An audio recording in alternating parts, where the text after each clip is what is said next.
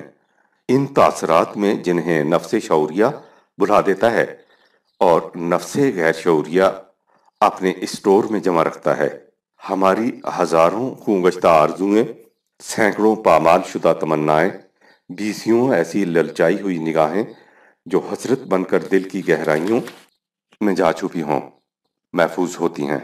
نفس غیر شعوریہ میں چھپے ہوئے یہ عناصر یا تاثرات نفس شعوریہ کے ساتھ متصادم ہوتے رہتے ہیں اور ان سے اس قسم کے عوارضات لاحق ہو جاتے ہیں جن کا کوئی طبعی سبب سمجھ میں نہیں آتا۔ یہ جو انسان پر کبھی کبھی اس قسم کی کیفیت طاری ہوتی ہے جس میں وہ بلا ساختہ پکار اٹھتا ہے کہ ہے کوئی بات آج ہونے کو، جی بہت چاہتا ہے رونے کو، تو یہ انہی خون گشتہ آرزوؤں کی چشم نیم باز کا پیدا کردہ کرب ہوتا ہے جنہیں نفس شعوری ابھرنے نہیں دیتا۔ خوابوں کی دنیا۔ فرائڈ کا کہنا ہے کہ جب ہم سوتے ہیں اور نفس شعوریہ کی کار فرمائی معطل ہو جاتی ہے تو یہ خوابیدہ حضرتیں جاگ اٹھتی ہیں اور خواب کی شکل میں خیالات کے پردہ سیمی پر نمودار ہو جاتی ہیں، لیکن نہایت بے ربطی اور عدم ترتیب کے عالم میں، اسی طرح جیسے سینما کے کسی فلم کو کاٹ کر ٹکڑے ٹکڑے کر دیا جائے اور ان ٹکڑوں کو گڈمڈ کر دیا جائے۔ علم تجزیہ نفس کے ماہرین خوابوں کے ان بے ربط ٹکڑوں سے نفس غیر شعوریہ کی تہ میں چھپے ہوئے رازوں کی ٹوک لگاتے ہیں، اور اس طرح وہ خواب دیکھنے والے کے خیالات کی رو اور ذہن کی افتاد کا مطالعہ کرتے ہیں اور اکثر و بیشتر اس کشمکش کا سراغ لگا لیتے ہیں جس کی وجہ سے وہ شخص اعصابی اور ذہنی بیماریوں کا شکار رہتا تھا۔ اس پوشیدہ راز کے شعور میں آ جانے سے اس مرض کا خود ازالہ ہو جاتا ہے، کیونکہ اس سے وہ کشمکش دور ہو جاتی ہے جو اس مرض کا بنیادی سبب تھی۔ اس طریقے علاج کو فزیو تھراپی کہتے ہیں، علم بذریعہ علم النفس۔ لیکن اس طریقے علاج میں دو بنیادی سکم ہیں، ایک تو یہ کہ خواب پر کسی کا اختیار نہیں کہ وہ کب آئے، اور دوسرے یہ کہ خواب دیکھنے والا حالت بیداری میں جس طرح اپنے خواب کو بیان کرتا ہے وہ ہر لحاظ سے یقینی نہیں ہوتی۔ ان اسکام کی وجہ سے فرائڈ کا یہ نظریہ یقینی سائنس نہ بن سکا۔ اس کے لیے اس نے دوسرا طریقہ اختیار کیا، وہ یہ کہ ہیپناٹک ایاز سجیسٹن کے ذریعے نفس شعوریہ کو کچھ وقت کے لیے معطل کر دیا جائے اور اس طرح نفس غیر شعوریہ کو اس کی آزادی عطا کر دی جائے کہ جو کچھ وہ اپنے اندر چھپائے ہوئے ہے اسے زبان پر لے آئے۔ جنگ۔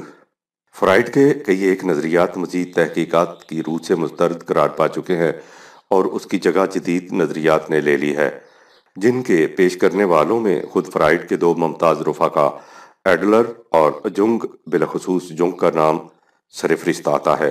لیکن انسانی نفس psyche, کی قوتوں اور اس کی شعوریہ اور لاشعوریہ کی تقسیم اور ان کی باہمی کشمکش کے متعلق فرائڈ کے نظریات نہ صرف باقی ہیں بلکہ انہیں مزید فروغ حاصل ہوا ہے۔ نفس کی اہمیت کے متعلق جنگ کہتا ہے، انسانی جسم کے مقابلے میں انسانی نفس کہیں زیادہ پیچیدہ اور ناقابل رسائی واقع ہوا ہے۔ یوں کہیے کہ یہ وہ آدھی دنیا ہے جو اس وقت وجود میں آتی ہے جب ہمیں اس کا شعور حاصل ہو جاتا ہے۔ اس لحاظ سے انسانی نفس کا مسئلہ انفرادی یا ذاتی نہیں بلکہ پوری دنیا کا مسئلہ ہے، اور اس کے ماہرین کو سمجھ لینا چاہیے کہ ان کا تعلق پوری کی پوری دنیا سے ہے۔ آج ایک ایسی حقیقت ہمارے سامنے واضح طور پر آ رہی ہے جو اس سے پہلے کبھی سامنے نہیں آئی تھی، اور وہ یہ کہ وہ خطرہ جس سے آج سارا عالم انسانیت لرزہ براندام ہے، وہ فطرت کا پیدا کردہ نہیں بلکہ خود انسان کا پیدا کرتا ہے، یعنی انسان کے انفرادی اور اجتماعی نفس کا۔ نفس انسانی کی گمراہی ہی حقیقی خطرہ ہے۔ ہر بات کا انحصار اس پر ہے کہ ہمارا نفس صحیح کام کر رہا ہے۔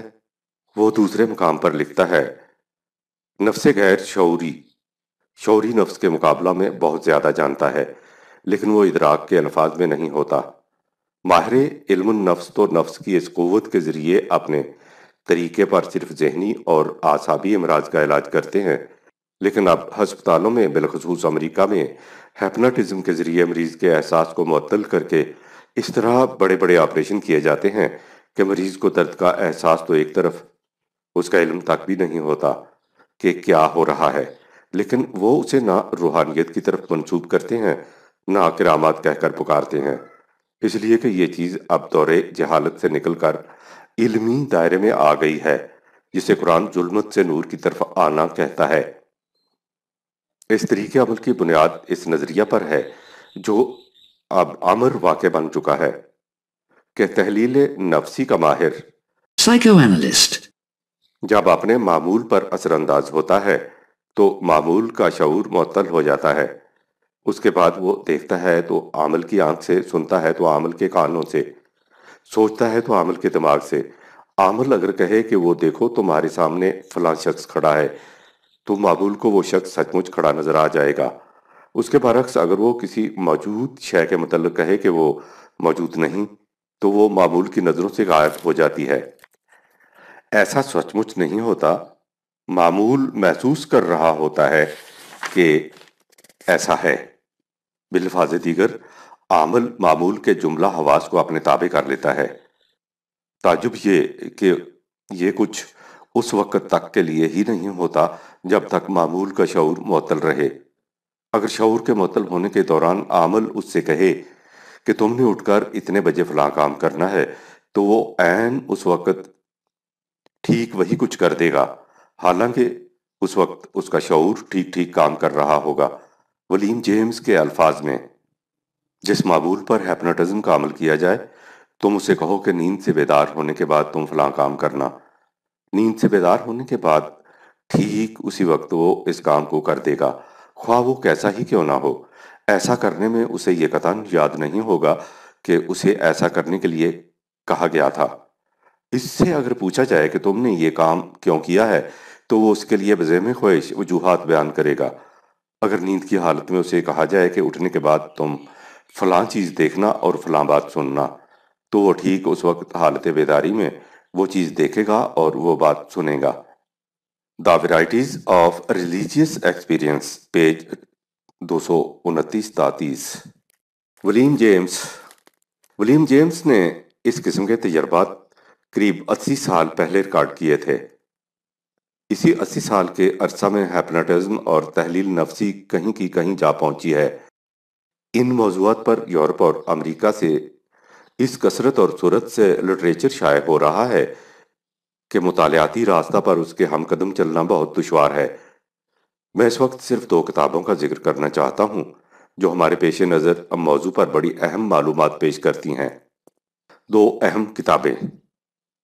پہلی کتاب کا نام ہے سپر نیچر، جس کا مؤلف ہے لائل واٹسن۔ مؤلف اس کتاب کے تعارف میں لکھتا ہے، عام طور پر فوق الفطرت کی تعریف یہ کی جاتی ہے کہ اسے فطرت کی ان قوتوں کی روح سے ایکسپلین نہیں کیا جا سکتا جو اب تک معلوم ہو سکی ہیں، لیکن فوق الفطرت حدود نا آشنا ہے۔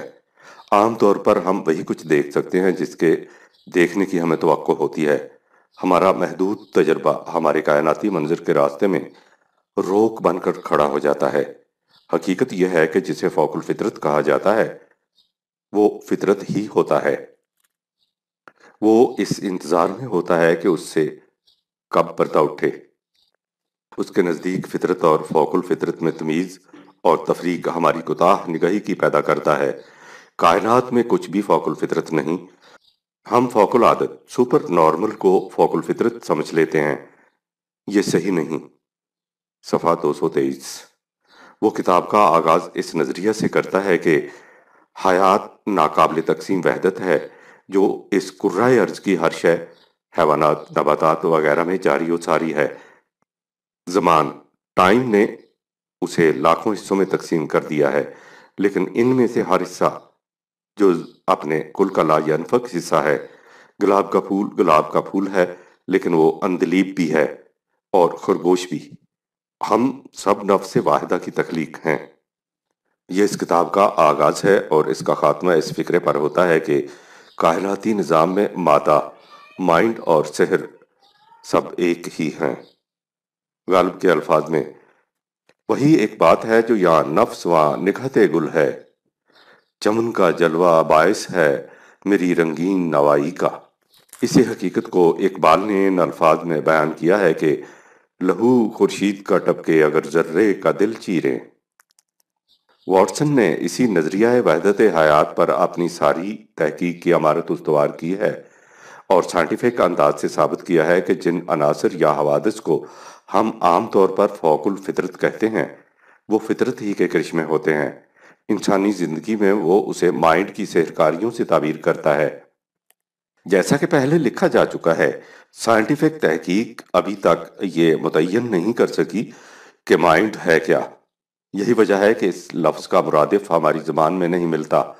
یہ نہ قلب ہے نہ دماغ۔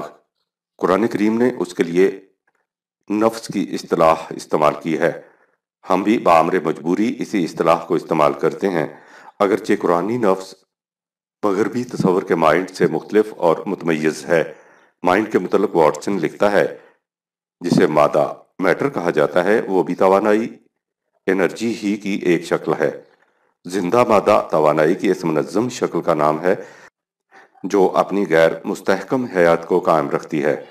دماغ زندہ مادہ کی اس شکل کا نام ہے جو اس تنظیم میں ربط پیدا کرتا ہے۔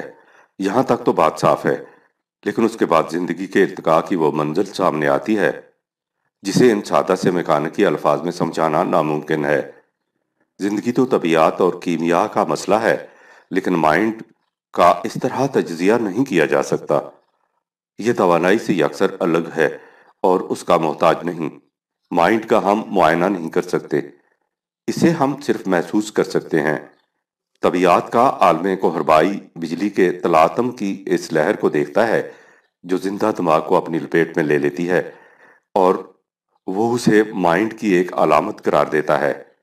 یہ صحیح ہے، لیکن اس کے اوزار اور آلات اس جن کے متعلق کچھ نہیں کہہ سکتے اور نہ ہی اس کا مقابلہ کر سکتے ہیں جو دماغ کی سطح پر ان لہروں کو پیدا کرتا ہے۔ ایتھولوجسٹ عالم اخلاقیات انسانی کردار کی مختلف نمونوں کا مطالعہ کرتا ہے اور ان میں وہ مائنڈ کی کار فرمائیاں دیکھتا ہے۔ وہ انسانی کردار میں تبدیلیاں بھی پیدا کر سکتا ہے جنہیں مائنڈ میں تبدیلیوں کا مظہر سمجھا جا سکتا ہے، لیکن یہ کچھ اسے اصلی مسئلہ کے قریب نہیں لے جا سکتا۔ حقیقت یہ ہے کہ شعور یا باخبری کا ذمہ دار مائنڈ ہے۔ یہ ہے مائنڈ کے متعلق عصر حاضر کے سائنسدانوں کی تحقیق۔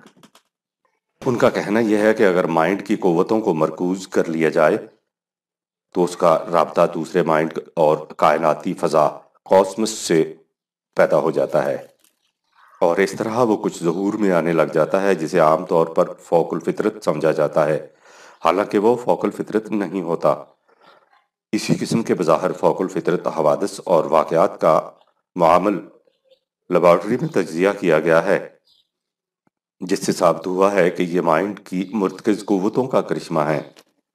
جہاں تک امراض کا تعلق ہے، یہ تحقیق ہو چکا ہے کہ ان میں سے کم از کم 50% مائنڈ کی پیدا کردہ ہوتی ہیں، اس لیے ان کا علاج بھی اسی کی قوتوں سے ہو سکتا ہے۔ مائنڈ کی قوتوں کو منضبط کرنے کا طریق یہ بتایا گیا ہے کہ انسان اپنی توجہات کو ایک نقطہ پر اس طرح مرکوز کرے کہ اس کے دل میں کوئی خیال تک بھی نہ گزرے۔ بدھوں کے ذہن اور ہندوؤں کے یوگ کی مشقیں یہی کچھ کراتی ہیں۔ ذہن کے نصاب کا پہلا سبق یہ ہے کہ خیال کو اس طرح مرتکز کرو کہ کسی چیز کا خیال تک دل میں نہ گزرے۔ یوگ کا ماہر استاد یہ کہتا ہے کہ جب مائنڈ کی کوئی سرگرمی باقی نہ رہے اور وہ غیر متغیر ہو جائے تو یوگ تو یوگی اپنی مراد پا لیتا ہے۔ واٹسن کہتا ہے کہ جب مائنڈ کی قوتوں میں اس حد تک ارتکاز پیدا ہو جائے تو وہ تمام کرشمے جنہیں آج تک فوق الفطرت سمجھا جاتا تھا بآسانی سمجھ میں آ جاتے ہیں۔ علم النفس کے ماہرین کے معمول لیبارٹریز میں ان کا تجزیہ کیا جاتا ہے، انہیں ٹیسٹ کیا جاتا ہے، اور اس طرح ہر پوشیدہ راز ایک محسوس حقیقت بن کر سامنے آ جاتا ہے۔ اس کے بعد اس محقق نے auto-suggestion, hypnosis, hallucination, dreams, telepathy, clairvoyance, witchcraft, black magic, وغیرہ نیرنجات میں سے ایک ایک پر بحث کر کے بتایا ہے کہ یہ مائنڈ اور کاسموس کے ربط باہمی کا نتیجہ ہوتے ہیں۔ یہاں سے ہم اس دوسری کتاب کی طرف آتے ہیں جس کا پہلے ذکر کیا گیا ہے۔ اس کا نام ہے the book of psychic knowledge. مؤلف کا نام ہے ہاربرٹ بی گرین ہاؤس۔ واٹسن نے جن تصریحات کے متعلق نظری اور علمی سطح پر بحث کی ہے، اس کتاب میں ان کی عملی مثالیں جمع کی گئی ہیں۔ یہ کتاب بلند پایہ علمی سطح کی نہیں، اس لیے وثوق سے نہیں کہا جا سکتا کہ اس میں مندرج واقعات کس حد تک قابل اعتماد ہیں، لیکن چونکہ واٹسن نے ان کے ممکن العمل ہونے کی عملی بنیاد مہیا کی ہے، اس لیے کہا جا سکتا ہے کہ یہ واقعات کلہم نہیں تو کم از کم بڑی حد تک صحیح ہیں یا ان کے صحیح ہونے کا امکان ہے۔ یہ مشاہدات ایسی محیر العقول کرامات ہیں جن سے انسان ورطہ حیرت میں گم ہو جاتا ہے۔ ان تصریحات سے آپ نے کم از کم یہ دیکھ لیا ہوگا کہ نفس انسانی مائنڈ کی پوشیدہ صلاحیتیں کیا کیا ہیں اور قوت ارادی کس کس قسم کے تحیر انگیز کرشمے دکھانے کے قابل ہے۔ جسے ہمارے ہاں روحانیت کہا جاتا ہے وہ اسی کے کرشمے ہوتے ہیں۔ ہمارے ہاں اسے ابھی تک روحانیت سمجھا جاتا ہے، وہاں یہ سائنس بن چکی ہے۔ میں اس مقام پر اتنا واضح کر دینا چاہتا ہوں کہ انسانی نفس کی جو بحث اوپر گزر چکی ہے اس کا تعلق نفس کی اس خصوصیت اور انفرادیت سے نہیں جس کا ذکر قرآن کریم کرتا ہے۔ اگرچہ جونگ وغیرہ Psyche. کہ انسانی موت کے بعد باقی رہنے کا بھی اعتراف کرتے ہیں، لیکن قرآن کریم قانون مکافات عمل کی روشنی میں اس کی جو خصوصیات بتاتا ہے وہ ان سے منفرد ہیں۔ قرآنی نفس کی بحث میری کتاب مطالب الفرقان کی دوسری جلد اور لغات القرآن میں ملے گی۔ جس نقطہ کی وضاحت کے لیے میں نے اتنی طویل بحث کی ہے وہ یہ ہے کہ جس چیز کو ہمارے ہاں کشف و الہام یا کرامات کہہ کر پکارا جاتا ہے اس کا تعلق روحانیت، معرفت خداوندی یا قرب خداوندی سے نہیں۔ وہ ایک فنی چیز ہے اور مخصوص مہارتوں اور ریاضتوں سے اسے ہر شخص بلا تمیز مذہب و ملت حاصل کر سکتا ہے۔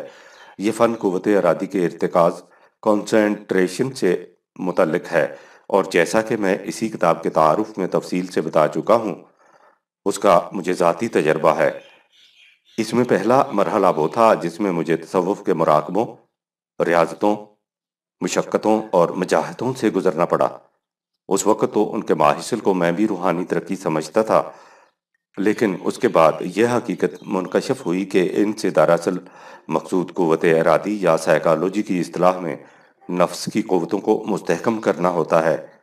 اس کے بعد ان شکوک کے ازالہ کے لیے جن کا ذکر میں اس کتاب کے تعارف میں کرا چکا ہوں، میں ہندوؤں کی سمادھیوں میں گیا اور یوگ کی ریاضتوں کے مرحلہ سے گزرا۔ ان کا طریقہ کار بڑا ناتراشیدہ، کند، جانکاہ اور مشقت طلب ہی نہیں، اذیت رساں اور کرب انگیز ہوتا ہے۔ یہی وجہ ہے کہ ان مراحل سے گزرنے والا کسی اور کام کے قابل نہیں رہتا۔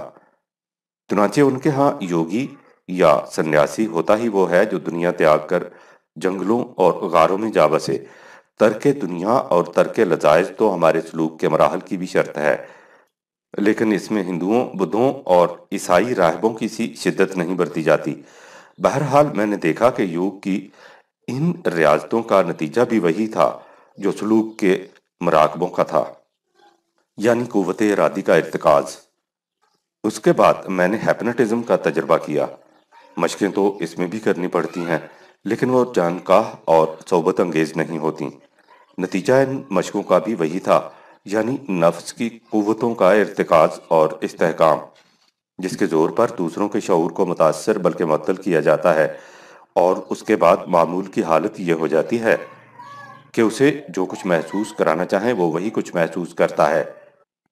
آپ یہ معلوم کر کے شاید حیران ہوں کہ جس طرح تصوف میں پیر کے مریدوں اور جوگی کے چیلوں سے پہلے خود پیروں اور جوگیوں کو ان مراحل سے گزرنا پڑتا ہے، اسی طرح علم النفس کی روح سے علاج کرنے والوں کو بھی پہلے خود اپنے آپ پر یہی کیفیات وارد کرنی پڑتی ہیں اور اسی قسم کے منازل سے گزرنا پڑتا ہے۔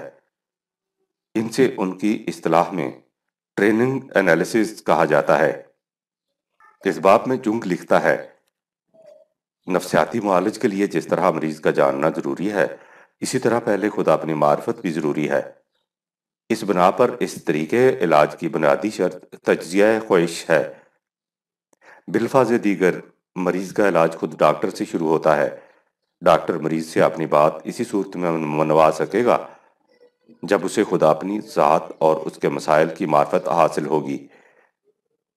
اپنی ٹریننگ کے اس مرحلے میں اس شخص کو خود اپنے نفس کی معرفت حاصل کرنی ہوگی اور نہایت سنجیدگی کے ساتھ حاصل کرنی۔ اس کے لیے چند نظریات کا سمجھ لینا کافی نہیں ہوگا، اس کے لیے خود گری نہایت ضروری ہے اور یہ چیز میکانیکی طور پر نہیں کی جا سکتی۔ آپ نے غور کیا کہ یہ وہی مراحل ہیں جنہیں ہم سلوک کی منازل کہتے ہیں، اور جیسا کہ میں پہلے کہہ چکا ہوں، ان منازل کو مسلم اور غیر مسلم یکساں طور پر طے بھی کر سکتے ہیں اور ان کے نتائج حاصل بھی کر سکتے ہیں۔ انہی نتائج کو ہمارے ہاں کشف و کرامات سے تعبیر کیا جاتا ہے۔ مرزا غلام احمد کا اعتراف۔ اس باب میں میرے سامنے ایک ایسی شہادت ہے جسے بڑی محکم کہنا چاہیے۔ مرزا غلام احمد قادیانی نے کشف و الہام کی بنا پر نبوت تک کا دعویٰ کر دیا، لیکن آپ یہ سن کر حیران ہوں گے کہ کشف کو وہ بھی ایک فنی صلاحیت قرار دیتے تھے جسے ہر ایک حاصل کر سکتا ہے۔ انہوں نے کشف اور وحی کا فرق ان الفاظ میں بیان کیا ہے: وحی ایسی شے ہے جو کہ اس کشف سے بدرجہ بڑھ کر صاف ہے اور اس کے حاصل ہونے کے لیے مسلمان ہونا ضروری ہے۔ کشف تو ایک ہندو کو بھی ہو سکتا ہے، بلکہ ایک دہریہ بھی جو خدا تعالیٰ کو نہ مانتا ہو وہ بھی اس میں کچھ نہ کچھ کمال حاصل کر لیتا ہے، لیکن وہی سوائے مسلمان کے دوسرے کو نہیں ہو سکتی۔ یہ اسی امت کا حصہ ہے کیونکہ کشف تو ایک فطرتی خاصہ انسان کا ہے اور ریاضت سے یہ حاصل ہو سکتا ہے، خواہ کوئی کرے، کیونکہ فطرتی امر ہے۔ جیسے جیسے کوئی اس میں مشق اور محنت کرے گا ویسے ویسے اس پر اس کی حالتیں طاری ہوں گی، اور ہر ایک نیک و بد کو رویا کا ہونا اس امر پر دلیل ہے۔ دیکھا ہوگا کہ سچی خوابیں بعض فاسق و فاجر لوگوں کو بھی آ جاتی ہیں، پس جیسے ان کو سچی خوابیں آتی ہیں ویسے ہی زیادہ مشق سے کشف بھی ان کو ہو سکتے ہیں، حتیٰ کہ حیوان بھی صاحب کشف ہو سکتا ہے۔ البدر جلد 4 شمارہ 8 صفحہ 2 مورخہ 13 مارچ 1905۔ باہوالہ پیغام صلح مورخہ 15 مارچ سن 1978۔ میں نے یہ اقتباس صرف اس مقصد کے لیے درج کیا ہے کہ مرزا صاحب جیسے مدعی نبوت بھی کشف کو ایک فنی صلاحیت قرار دیتے ہیں جسے ہندو دہریہ، فاسق اور فاجر بھی ریاضتوں کے ذریعے حاصل کر سکتا ہے۔ انہوں نے جو لکھا ہے کہ وحی کے حاصل ہونے کے لیے مسلمان ہونا ضروری ہے، یہ قرآن کریم کی بنیادی تعلیم کے خلاف ہے۔ وحی صرف حضرات انبیاء کرام کو خدا کی طرف سے وحبی طور پر عطا ہوتی تھی، اور اس کا سلسلہ حضور صلی اللہ علیہ وسلم کی ذات پر ختم ہو گیا۔ حضور صلی اللہ علیہ وسلم کے بعد کسی کو وحی حاصل نہیں ہو سکتی۔ باقی رہا کشف، تو وہ ایک فنی ملکہ ہے جسے ہر شخص حاصل کر سکتا ہے۔ اس کا تعلق نہ روحانیت سے ہے اور نہ ہی اس کے لیے مسلمان ہونا شرط ہے۔ پاکستان میں ہندو یوگی سنیاسی رہے نہیں، اس لیے ان کی کرامات کے واقعات یہاں سنائی نہیں دیتے۔ ہندوستان میں اب بھی ان کی شعبدہ بازیوں کے کرشمے عام ہوتے رہتے ہیں، اور بعض ان میں سے بڑے محیر العقول ہوتے ہیں۔ اتفاق سے اسی قسم کے ایک واقعہ کی تفصیل ہمارے ہاں نوائے وقت بابت 11 اپریل سن 1979 میں شائع ہوئی ہے، جو درج ذیل ہے۔ نئی دہلی 10 اپریل۔ 104 سالہ بوڑھا یوگی 8 دن تک اینٹوں کی بنی ہوئی پختہ قبر میں دفن رہنے کے بعد جب باہر نکالا گیا تو اس کے مردہ جسم میں ایک بار پھر زندگی کی حرکت اور حرارت پیدا ہو گئی۔ اس کے یوگ کے اسی حیرت انگیز عمل کا بیاق وقت کئی ڈاکٹروں نے مطالعہ کیا اور پورے 8 دن تک دفن ہونے کے باوجود طبی آلات کے ذریعے بیرونی دنیا کی مسلسل توجہ کا مرکز بنا رہا۔ یہ یوگی 6 فٹ گہرے اور چاروں طرف سے پختہ اینٹوں سے بند قبر میں اس کی اپنی خواہش کے مطابق دفن کر دیا گیا تھا۔ اس وقت اس کے گردا گرد بے شمار لوگ جمع تھے۔ اس نے بتایا کہ یہ اس کا 280واں عمل ہے۔ گزشتہ 3 برسوں میں اس نے دوسری بار ایسا کیا۔ سوامی ستیا مورتی کو زمین میں دفن ہونے سے پہلے ڈاکٹروں نے اس کے جسم پر ایسے آلات لگا دیے تھے جن کی مدد سے وہ اس کے دل کی حرکت، خون کی گردش، نبض کی رفتار، جسم کے درجہ حرارت اور دماغی کیفیت کا پتہ چلا سکتے تھے۔ دہلی کے نامور معالج ڈاکٹر چندر ماتھر نے بتایا کہ ہوا سے یکسر محروم قبر میں دفن ہونے کے 5 گھنٹے بعد یوگی کے جسم کا درجہ حرارت 35 سینٹی گریڈ سے گر کر 25 سینٹی گریڈ ہو گیا۔ حرکت قلب 19 منٹ بعد بند ہو گئی، گردش خون رک گئی اور اس کا جسم اکڑنا شروع ہو گیا۔ فنی ماہرین کی ایک پوری جماعت دن رات طبی آلات کی ریڈنگ نوٹ کرتی رہی۔ انہوں نے بتایا کہ یوگی کی حرکت قلب کا گراف بتدریج سیدھی لائن میں بدل رہا تھا۔ پھر ڈاکٹر ماتھر نے اعلان کر دیا کہ یوگی کی موت واقع ہو چکی ہے۔ ایسے میں بھی اس کے جسم کا درجہ حرارت قبر کے درجہ حرارت کے مقابلے میں کم تھا، حالانکہ یہ ایک جیسا ہونا چاہیے تھا۔ 8ویں روز ڈاکٹروں نے قبر کھول کر مردہ یوگی کو باہر نکالنے کا فیصلہ کیا۔ جب اسے باہر نکالا گیا تو اس کا جسم سرد پڑ چکا تھا اور اکڑ گیا تھا۔ ڈاکٹر نے بتایا کہ جب میں نے اس کے بازو کو جھٹکا دے کر سیدھا کیا تو وہ اچانک زندہ ہو گیا۔ اس سے پہلے نہ تو اس کا سانس آ جا رہا تھا اور نہ نبض حرکت کر رہی تھی۔ جب اس کے جسم نے پہلی حرکت کی تو وہ غنودگی کے عالم میں بڑبڑایا، کون ہے؟ اس کے بعد یوگی کی بیوی نے اس کے سر اور جسم کے دوسرے حصوں پر گھی کی مالش کی اور گرم پانی سے غسل دیا۔ پھر ٹھنڈے مشروب کا ایک گھونٹ بھرنے کے بعد یوگی نے آنکھیں کھول دیں اور کہنے لگا، مجھے کچھ یاد نہیں، میرے جسم اور دماغ نے کام چھوڑ رکھا تھا۔ دراصل میری روح کا بھگوان سے براہ راست رابطہ قائم ہو گیا تھا۔ اس سے واضح ہے کہ اس قسم کے کرشمے روحانیت کا نتیجہ نہیں، یہ ایک فنی چیز ہے جو مختلف طریقوں کی ریاضت سے ہر ایک کو حاصل ہو سکتی ہے۔ میں ایک بار پھر واضح کر دینا ضروری سمجھتا ہوں کہ میں یہ نہیں کہتا کہ ہمارے صوفیاء نے اپنے کشف کو جو روحانیت قرار دیا اور اس کی بنیاد معرفت خداوندی یا قرب الہی سمجھا تو انہوں نے جانتے بوجھتے ایسا کیا۔ میں ان کی طرف ایسی بدظنی منسوب نہیں کرنا چاہتا۔ انہوں نے نیک نیتی سے اسے ایسا ہی سمجھا ہوگا جیسا سلوک کی منازل میں میں خود اسے نہایت نیک نیتی سے روحانیت سمجھا کرتا تھا، لیکن کسی غلط بات کو نیک نیتی سے صحیح سمجھ لینے سے وہ صحیح تو نہیں ہو سکتی۔ دنیا میں کتنے باطل ہیں جنہیں ان کے موت کے نہایت نیک نیتی سے حق سمجھ کر مانتے اور اختیار کرتے ہیں، لیکن اس سے وہ باطل حق نہیں ہو جاتا، وہ باطل ہی رہتا ہے۔ جب عیسائی حضرت عیسیٰ علیہ السلام کو خدا کا بیٹا مانتے ہیں، جب ہندو رام کرشن کو خدا کا اوتار اور گنگا جمنا حتیٰ کہ گائے تک کو دیوی دیوتا سمجھ کر ان کی پرستش کرتے ہیں، جب خانہ بدوش سانپ کو گگا پیر تصور کر کے اس کے حضور چڑھاوے چڑھاتے ہیں تو وہ سب نیک نیتی سے ایسا کرتے ہیں، لیکن ان کی نیک نیتی اس باطل کو حق نہیں بنا دیتی۔ اسی طرح اگر ہمارے ہاں بھی کسی غلط کو نیک نیتی سے صحیح سمجھ لیا جاتا ہے تو اس سے بھی وہ غلط صحیح نہیں ہو جاتا۔ غلط اور صحیح، حق اور باطل کے پرکھنے کا کوئی خارجی معیار ہونا چاہیے، نہ کہ لوگوں کا عقیدہ۔ دیگر مذاہب میں یہ دشواری ہے کہ ان کے ہاں حق اور باطل میں تمیز کرنے کے لیے کوئی معیار خداوندی نہیں، لیکن ہمارے ہاں تو خدا کی کتاب موجود ہے جو حق اور باطل کا یقینی اور واحد معیار ہے۔ اس کتاب کی روح سے کشف و الہام، کرامات، ورود و وظائف وغیرہ کی کوئی دینی حیثیت نہیں، یہ سب فنی چیزیں ہیں اور توہم پرستی پر مبنی۔ روحانی علاج، جیسا کہ پہلے تفصیل سے لکھا جا چکا ہے، اس توہم پرستی کا ایک نتیجہ یہ بھی ہے کہ خود قرآن کریم کی آیات کو بطور ورود و وظائف استعمال کیا جاتا ہے۔ ورود و وظائف کے ضمن میں 8ویں باب میں نے ایک کتاب کا ذکر کیا ہے جس کا نام روحانی علاج۔ کتاب کے تعارف میں اس کے مصنف اس کا اعتراف اور اقرار کرتے ہیں کہ یہ سب قوت ارادی کے کرشمے ہیں، لیکن اس کے باوجود وہ اسے روحانی علاج اور قرآنی اعجاز کہہ کر پکارتے ہیں۔ وہ کہتے ہیں عامل حضرات کسی بھی عمل کی تکرار کر کے اپنے دماغ کو بار بار حرکت دیتے ہیں یہاں تک کہ وہ ارادہ پر قابو پا لیتے ہیں۔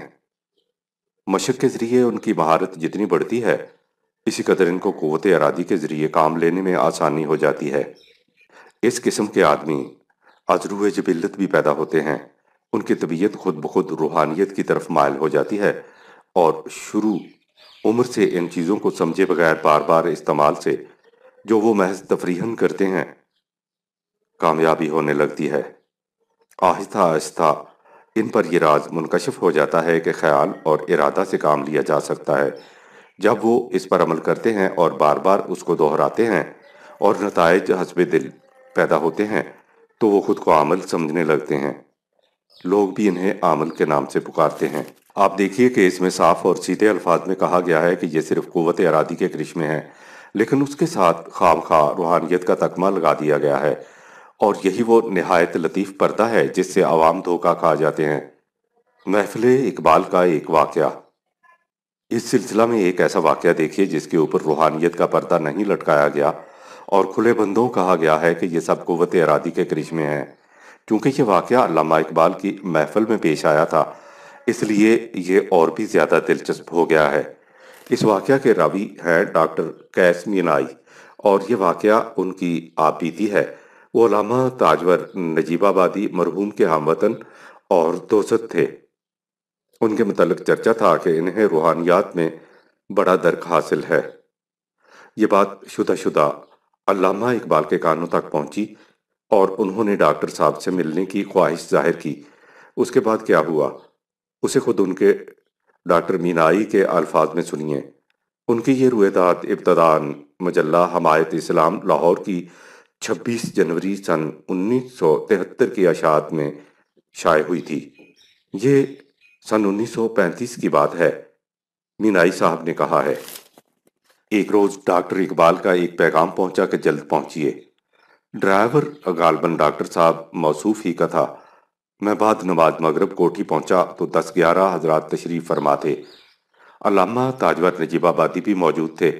علیک سلیک کے بعد فرمایا کہ مجھے معلوم ہوا ہے کہ آپ کو روحانیات سے بھی شغف ہے۔ اس کے بعد ایک صاحب سے تعارف کرایا گیا اور کہا کہ یہ صاحب لندن سے تشریف لائے ہیں اور ان کا بیان ہے کہ ایک شخص کی جائیداد کا ایک اہم کاغذ گم ہو گیا۔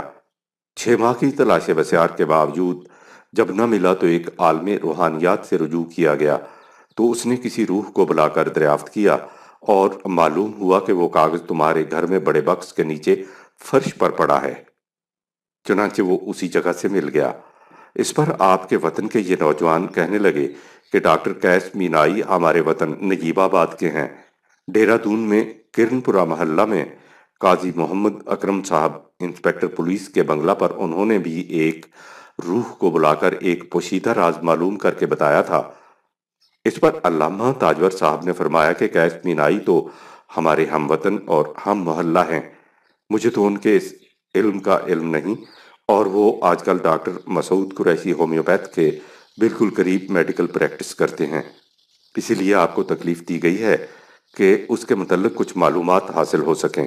اس کے بعد ڈاکٹر مینائی صاحب نے لکھا ہے خاکسار نے دل میں سوچا کہ اگر ابھی صاف کہہ دوں کہ یہ سب ڈھکوسلا بازی ہے، کوئی روح وغیرہ نہیں آتی تو تفریح کیا ہوئی۔ میں نے عرض کیا کہ آخر روح کو بلا کر آپ کیا حاصل کرنا چاہتے ہیں؟ فرمایا کہ مولانا تاجور کو نیند نہ آنے کا مرض لاحق ہے، کسی بڑے طبیب کی روح کو بلوا کر کوئی نسخہ معلوم کریں۔ میں نے عرض کیا کہ آپ فرمائیں تو خاندان شریفی کے کسی طبیب مثلاً محمود خان دہلوی کی روح کو بلا دوں؟ فرمایا کہ مناسب ہے۔ روح کا کرشمہ۔ چنانچہ میں نے عرض کیا کہ ایک قد آدم شیشہ اور ایک گلاس پانی منگا لیجئے۔ فرمایا اگر قد آدم آئینہ نہ ہو، نصف قد ہو تو میں نے کہا وہی صحیح۔ چنانچہ ایک سنگار میز آ گئی اور پانی کے گلاس میں سے تولا بھر پانی بھاپ بن کر آئینہ کو دھندلایا گیا اور اس پر ایک شبیہ نمودار ہوئی۔ آواز آئی کہ السلام علیکم، محمود خان حاضر ہے۔ میں نے کہا ہمارے مولانا تاجور صاحب کو سحر کا مرض ہے، نیند نہیں آتی۔ آواز آئی کہ قیس صاحب، وہ جو آپ کا اپنا مجوزہ نسخہ خواب راحت ہے وہ استعمال کرائیں، انشاءاللہ شفائے کلی ہوگی۔ آواز آئی ایک گلاس پانی کا تو پلائیے۔ میں نے عرض کیا کہ بھلا روحوں کو بھی کہیں پیاس لگتی ہے؟ جواب ملا کہ آپ کی دنیا میں جو آ گئے۔ چنانچہ گلاس اٹھا اور شبیہ کے منہ سے جا لگا، چھت کو چھو کر پھر آہستہ آہستہ میز پر آ کر ٹھہر گیا۔ آواز آئی الحمدللہ، جزاک اللہ، اور تصویر غائب۔ تمام حاضرین مجلس کی حیرت و استعجاب کی حد نہ رہی۔ دوستوں نے مجھے گھیر لیا اور علامہ اقبال اور علامہ تاجور بڑی حیرت سے مجھے لپٹ لپٹ گئے۔ تاجور صاحب نے فرمایا ذرا اس علم پر روشنی ڈال دیجئے۔ ڈاکٹر صاحب اور دو ایک اور حضرات نے بھی اصرار کیا۔ میں نے عرض کیا کہ مولانا کے علاج کے بعد انشاءاللہ مجھے یقین ہے کہ ہفتہ عشرہ میں ہی مکمل شفا ہو جائے گی۔ اس کے بعد ڈاکٹر مینائی صاحب نے لکھا ہے کہ انہوں نے شوگر آف ملک میں یوں ہی ذرا سی کوئی دوائی ملائی اور اسے مولانا تاجور صاحب کو دے دیا۔ چونکہ انہیں یقین تھا کہ وہ حکیم محمود خان دہلوی کی تجویز کردہ دوائی ہے، اس لیے انہیں اس عقیدت کی بنا پر نیند آنی شروع ہو گئی اور ہفتہ عشرہ کے بعد اچھی طرح نیند آنے لگ گئی۔ ایک ماہ کے قریب گزر گیا تو پھر علامہ اقبال کی جانب سے دعوت آئی کہ آئندہ اتوار کی شام کھانا ہمارے یہاں کھائیے اور اس عجیب و غریب علم پر روشنی ڈالیے۔ اس کے بعد کیا ہوا اسے پھر ڈاکٹر مینائی کے الفاظ میں سنیے۔ دوسری مجلس۔ چنانچہ اتوار کو میں حاضر ہوا۔ حال کمرہ میں صوفہ سیٹ کرسیاں وغیرہ اٹھا دی گئی تھیں اور سب حاضرین قالینوں پر بیٹھے تھے، گاؤ تکیے لگے تھے، پیچوان چل رہا تھا۔ میں نے دریافت کیا کہ اس روز جب میں نے وہ عمل کیا تھا اس مجلس میں جو حضرات موجود تھے اس وقت ان میں سے کتنے یہاں موجود ہیں؟ معلوم ہوا کہ بشمول دونوں علماؤں کے 9 حضرات اور بھی تھے، اور آج 2 شخصیتیں غیر حاضر ہیں اور 9 افراد موجود ہیں۔ میں نے پوچھا کیا آپ حضرات نے محمود خان دہلوی کی روح کو اپنی آنکھوں سے مشاہدہ کیا؟ سب نے جواب دیا ہم نے دیکھا۔ پھر میں نے پوچھا روح کی آواز سنی؟ جواب جی ہاں سنی، بلکہ روح کو پانی پیتے بھی دیکھا۔ میں نے پوچھا مولانا اب آپ فرمائیے جو نسخہ بتایا گیا وہ میں نے آپ کو استعمال کرایا، اس کا کیا اثر ہوا؟ فرمانے لگے پہلی ہی رات میں 4 گھنٹے، پھر بتدریج 5-5 6-6 گھنٹہ اور 7-8 گھنٹہ روزانہ سو کر اب نیند پھر نارمل ہو گئی۔ 6 گھنٹہ سوتا ہوں اور دماغ میں ایک عجیب سکون و تقویت اور قلب میں فرحت و خوشی محسوس کرتا ہوں۔ میں نے کہا کہ قرآن حکیم کے مطالعہ سے تو یہی معلوم ہوتا ہے کہ برزخ کے 2 درجات ہیں، علیین و سجین۔ یوم نشور سے قبل کسی روح کو اپنے مقام سے مفر نہیں۔ ابرار کی ارواح بطور ویٹنگ روم علیین میں اور بدوں کی ارواح بطور حوالات سجین میں مقیم ہیں۔ روحیں وہاں سے کہیں آ جا نہیں سکتی، اور آپ حضرات فرماتے ہیں کہ ہم نے روح کا مشاہدہ بھی کیا اور روح کی آواز بھی سنی۔ اب یہ فرمائیے کہ آپ حضرات کا مشاہدہ غلط ہے یا قرآنی نظریہ غلط ہے؟ علامہ اقبال کا حکیمانہ جواب۔ کسی نے کوئی جواب نہ دیا۔